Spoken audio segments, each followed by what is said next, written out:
का है।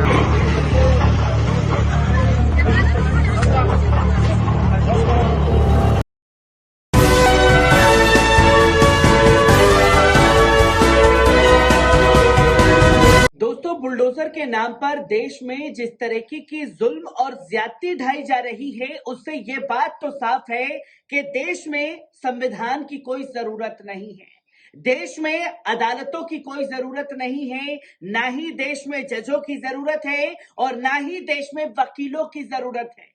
क्योंकि संविधान की धज्जियां उड़ाने के लिए प्रशासन ही काफी है, जो किसी के भी घर पर बुलडोजर चलाने से बाज नहीं आ रहा। और ताजा मामला जो है वो उत्तर प्रदेश के बरेली से सामने आ रहा है, जहां एक दो नहीं बल्कि 3,000 मुस्लिम घरों के ऊपर बुलडोजर चलाया गया है, जिसकी तस्वीरें लोगों के सामने आ रही है। और हर कोई सवाल कर रहा है कि आखिरकार कैसे सरकार और प्रशासन लॉ एंड ऑर्डर की धज्जियां उड़ा रही है। आदाब, नमस्कार, अस्सलाम वालेकुम नाजरीन। पल पल न्यूज के न्यूज रूम से मैं हूं आपके साथ नदीम अकरम। तमाम तस्वीरें इस बरेली में चले बुलडोजर की सामने आ रही है। पहले इस वीडियो पर नजर डाल लीजिए। किसके घर है? कवाड़ी वो है, दिल्ली कवाड़ी का है। वो ऊपर से स्विट्जरलैंड बताइए है। वो पता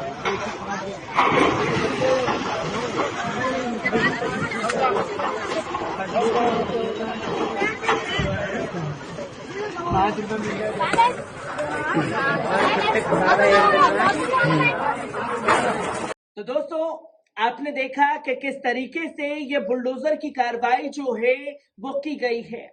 और बुलडोजर कार्रवाई को लेकर के उत्तर प्रदेश कांग्रेस ने भी सवाल खड़े कर दिए हैं, जहां साफ तौर पर यूपी कांग्रेस ने लिखा है कि स्मार्ट सिटी के नाम पर बरेली में तकरीबन 300 मुस्लिम दलित ओबीसी के परिवारों के मकानों पर जमींदोज कर दिया गया।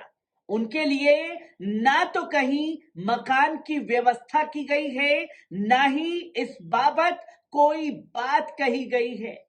सीएम साहब, ये बुलडोजर केवल इन 3,000 मकानों पर नहीं बल्कि देश के गौरवशील संविधान पर चल रहा है। और इसी के साथ साथ तमाम लोग ये कहते हुए नजर आ रहे हैं कि इनको ना तो मकान देने के लिए कहा गया है, अगर आपने किसी का घर उजाड़ दिया है तो आप उन्हें किस तरीके से कहां बसाएंगे, इसका किसी को कोई जवाब नहीं। बस ये कहते हुए जमींदोज मकानों को कर दिया गया कि साहब ये अवैध थे। अगर अवैध थे तो इतने सालों से आपका प्रशासन कहां सोया हुआ था? और अगर ये मकान अवैध थे तो कैसे पानी बिजली की सुविधा वहां आपके सरकारी तंत्रों द्वारा दी गई थी?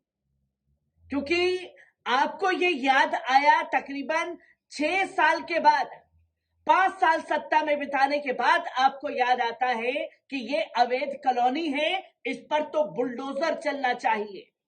और आप बुलडोजर चलाने से गुरेज नहीं करते, जिसकी तमाम तस्वीरें लोगों के सामने आ रही है। और लोग ये कह रहे हैं कि स्मार्ट सिटी के नाम पर अगर गरीबों के घरों को उजाड़ा जा रहा है तो माफ कीजिए, ऐसी स्मार्ट सिटी हमें नहीं चाहिए, जहां आप मजलूमों के घरों को उजाड़ने का काम कर रहे हैं। आपको बता दें कि तकरीबन 3,000 घरों पर यह बुलडोजर चला है। 8 अवैध कॉलोनी बता करके बीडीए का ये बुलडोजर चलाया गया है। आपको बता दें कि कॉलोनियों के खिलाफ कार्रवाई तेज हो गई है। बीडीए ने सोमवार को उमरिया गांव में बन रही 8 अवैध कॉलोनियों पर बुलडोजर चलाया। उमरिया सैदपुर में शिबू 6,000 वर्ग मीटर क्षेत्र में शाहिद खान खजूरिया, सैदपुर में 3,000 वर्ग किलोमीटर क्षेत्रफल में शरीफ खान, 4,000 वर्ग मीटर में खजूरिया फरीदपुर रोड पर उमेंद्र उमरिया के इमाम बाड़े के पीछे करीब 20 बीघा क्षेत्रफल में कॉलोनी के लिए निर्माण कार्य करवा रहे थे। कुछ स्थानों पर भूखंड चिनकान खंबे लगाने के साथ सड़क, ऑफिस आदि का भी निर्माण चल रहा था। किसी भी बिल्डर ने निर्माण कार्य के लिए बीडीए से ले आउट व नक्शा पास नहीं करवाया था। सूचना पर पहुंची बीडीए की टीम ने सभी के अवैध निर्माण ध्वस्त कर दिए। टीम ने अवर अभियंता सत्य प्रकाश कुशवाहा, अजय कुमार शर्मा आदि शामिल थे। बीडीए सचिव योगेंद्र कुमार ने कहा कि किसी प्रकार की संपत्ति खरीदते समय बेचने वाले से मानचित्र संबंधी अभिलेख देखकर तय कर लेते हैं कि खरीदा जा रही संपत्ति प्रतीकीकरण से स्वीकृत है या नहीं है। जब मकान ये लोग बना रहे होंगे तो तमाम आला अधिकारियों को इसकी जानकारी होगी, तब जाकर के ये रोका क्यों नहीं गया? पैसा भी लिया और वसूली भी की और उसके बाद इन मजलूमों के घरों पर बुलडोजर चलाने का कार्य आपके द्वारा कर दिया जाता है। और सिर्फ इन कॉलोनियों पे ही नहीं बल्कि धर्म स्थल मस्जिद में एक निर्माण पर भी बुलडोजर चलाने से गुरेज नहीं किया गया। आपको बता दें कि बरेली के सिविल लाइंस में अक्सर विहार पार्क के पास स्थित रसूल शाह बाबा मस्जिद के बाहर नाले पर अतिक्रमण पर पक्का निर्माण कर लिया गया था। नगर निगम ने इसे अवैध बताया और सोमवार दोपहर टीम उसे तोड़ने पहुंच गई। जानकारी पर इंतजामिया कमेटी के लोग पहुंचे और अधिकारियों से बात की।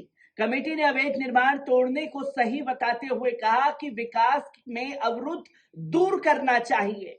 मस्जिद का गेट, सीढ़ियां और नाले पर बनी दुकानों को नगर निगम की टीम ने तोड़ना शुरू किया तो वहां मौजूद लोगों ने इसका विरोध किया। तीखी नोकझोंक भी हुई। सूचना पर एक राजनीतिक दल से जुड़े कुछ लोग भी मौके पर पहुंच गए। उन्होंने शुरू में हंगामा भी किया। इसी दौरान इंतजामिया कमेटी के पदाधिकारी पहुंचे और उन्होंने नगर निगम के अधिकारियों से बात भी की। उन्हें बताया कि मस्जिद का गेट, बाहर बनी दुकानें व सीढ़ियां अवैध हैं, ये नाले के ऊपर बनी है। कमेटी के लोगों ने भी इस बात को माना। बातचीत के बाद उन्होंने प्रशासन को रजामंदी दी और इस बात का स्वागत करते हुए कहा कि वे निर्माण के पक्ष में नहीं हैं। वे निर्माण यदि विकास में बाधा बन रहा है तो उसे हटाया जाना चाहिए।